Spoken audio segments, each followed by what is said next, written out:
On April 13, 1953, the CIA launched a top-secret war against the human psyche, turning unsuspecting American citizens into lab rats for a drug-fueled nightmare known as Project MKUltra.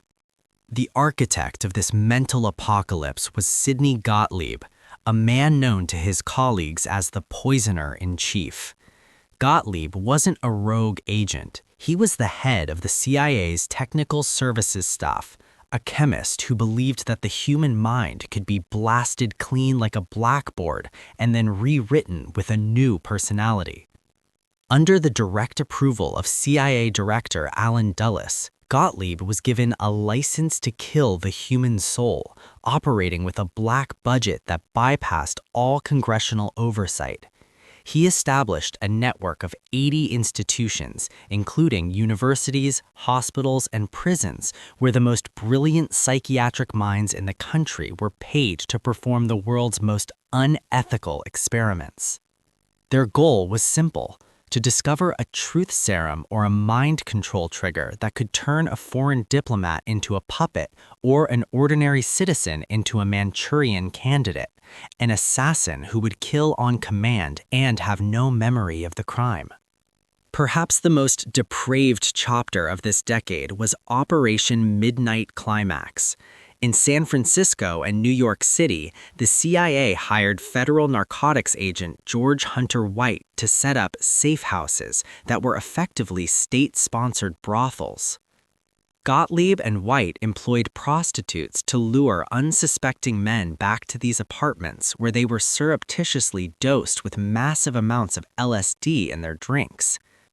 Behind one-way mirrors, CIA agents would sit for hours drinking martinis and watching as the men, doctors, businessmen, and sailors descended into terrifying drug-induced hallucinations.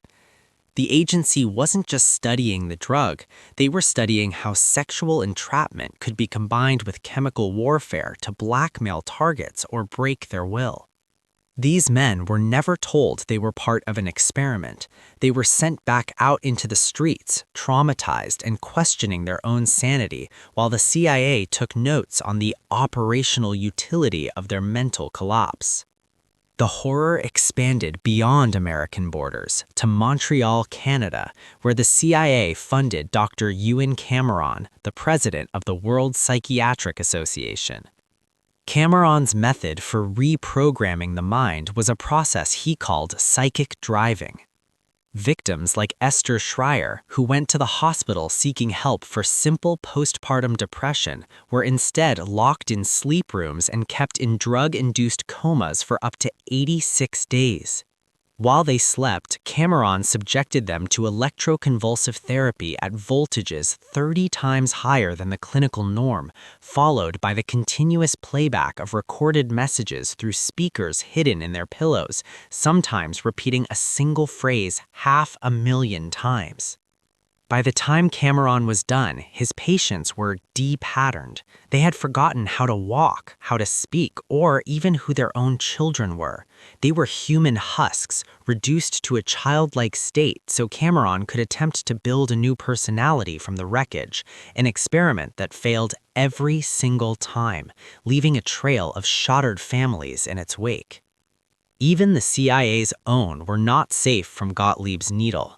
In November 1953, during a retreat at Deep Creek Lake, Gottlieb spiked the control of an army scientist named Frank Olson with LSD without his knowledge. Olson, a specialist in biological warfare, spiraled into a deep paranoid psychosis that lasted for days.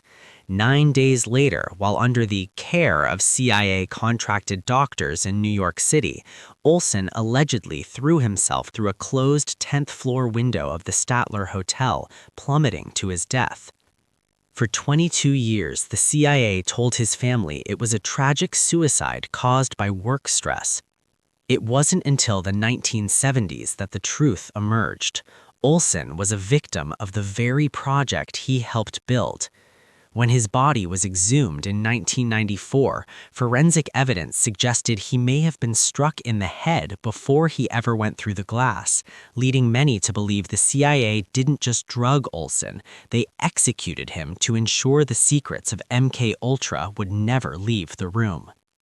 In 1973, as the Watergate scandal began to pull back the curtain on government overreach, CIA Director Richard Helms ordered the destruction of every single file related to MKUltra.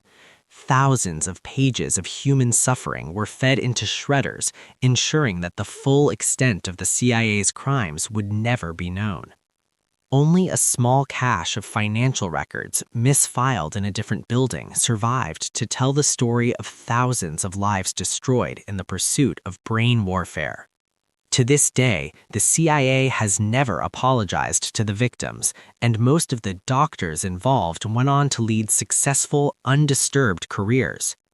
The decade of mind control stands as a chilling reminder that in the shadow of the Cold War, the greatest threat to American liberty wasn't an external enemy, but the very men sworn to protect it, who believed that the only way to save the free world was to destroy the freedom of the mind itself.